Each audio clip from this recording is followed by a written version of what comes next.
So mga tol, ngayong January 26 na nga po ang laban sa Cebu.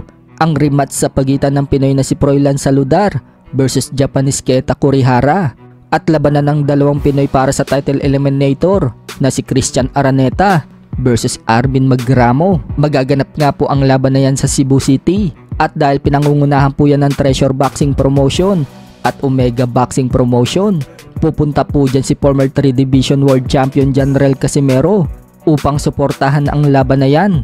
At asahan natin mga tol na magkikita si Casimero at ng promoter niyang si Masayoki Ito sa Cebu City. Sa isang live nga po na may connection kay Team Casimero na si Boss Rich Don. Baka dyan na din daw i-announce ng promoter ni Casimero ang laban ni Cuadro Alas. Pwede daw mangyari yan o sa ibang araw pa. Pero mas maganda daw mga tol kung i-announce na daw ng promoter ni Casimero. Kaya abangan natin mga tol kung dyan na nga ba i-announce ng promoter ni Cuadro Alas ang laban nito. Ayon pa nga kay Boss Rich Don, di kalibre umano ang makakalaban ni Casimero at magkakagulo daw ang mga Pinoy fans kapag nalaman daw natin kung sino ang makakatunggali ni Casimero. Sa ngayon, nananatili muna daw silang tahimik dahil nare-respeto daw nila ang promoter ni Casimero at ito daw ang mag-a-announce ng laban.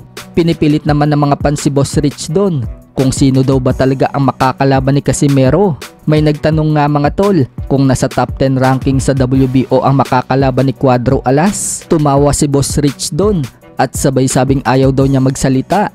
Baka daw malaman natin at baka mapagalitan pa daw siya. So sa expression nga po ng salita ni Boss Rich Don mga tol, bagamat hindi niya sinagot ang tanong sa kanya, marami ang naniniwala ngayon na nasa top 10 sa WBO rankings ang makakalaban ni Casimero.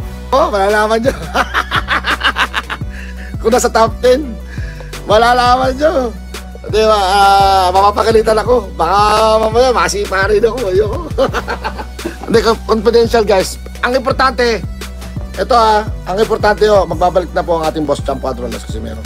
Kung atin nga pong sisilipin kung sino-sino ang mga nasa top 10 rankings, ito nga po ang mga sumusunod. Number 1 po dyan si Sam Goodman ng Australia. Pangalawa si Luis Neri, pero X na si Luis Neri mga tol dahil naka-schedule na itong lalabang kay Inoue sa buwan ng May. Pangatlo si TJ Duheni. Pang-apat dyan si Casimero. Pang-5 naman si Carl James Martin.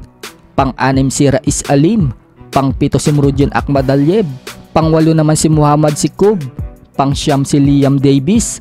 At pang-10 si Elijah Pierce. So kayo na po ang bahala mga tol kung sino nga ba dyan ang makakalaban ni Casimero sa top 10. Sa kabilang banda naman mga tol, desidido talaga na labanan ni Jasper Cayno si Albert Pagara matapos makancel ang laban nila dahil hindi nagkasundo sa TF. Personal kasi nag-message si Jasper Cayno kay Pagara at sinabing lalaban na daw siya at sabihin daw ito ni Pagara sa kanyang manager. Sagot nga po ni Pagara mga tol kay Cayno, doon daw siya mag-message sa manager. Reply naman ni Jasper Cayno, nahihiya daw siya. Pagkatapos nga po niyan, hindi na nag-reply si Pagara. Kaya nag-post na naman itong si Jasper Cayno sa kanyang FB at sinabing natatakot na daw si Pagara sa kanya. Kung kailan daw kasi nalalaban na siya, bigla na lang daw ayaw na siyang labanan. Paliwanag pa ni Cayno, sinasabi daw na malakas si Pagara. Kung talagang malakas daw si Pagara, partidahan daw siya. 12 ounce lang daw ang gagamitin niyang gloves, habang si Pagara, 16 ounce daw ang gamitin nito. Wag na din daw lumaban si Pagara sa ipinalit sa kanya na si MJ Yangan Odona dahil taga-tanim lang daw yun ang patata sa Benguet. Birada pa ni Cayno mga tol. Natakot na daw ba ang Team Pagara sa kanya? Dahil ba kung masilat daw niya si Pagara, mababas daw ng mga tao si Pagara dahil tinalo lang daw siya ng 1 wins and 8 losses na record. Kaya kung matutuloy pa daw ang laban nila ni Pagara, kabahan na daw si Pagara. Pagdating daw sa kasikatan, hindi na daw niya kailangan magpasikat pa dahil matagal na daw siyang sikat sa pagbablog. Wala na din daw script. Magaling naman daw sila gumawa ng kwento. Kaya daw siya daw ang nagiging masama sa ibang tao.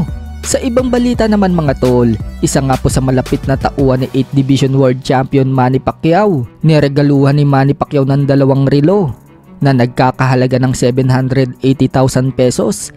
At yung isa naman, nagkakahalaga ng 1.5 million pesos. Napayakap pa nga ito kay Manny Pacquiao mga tol sa sobrang saya.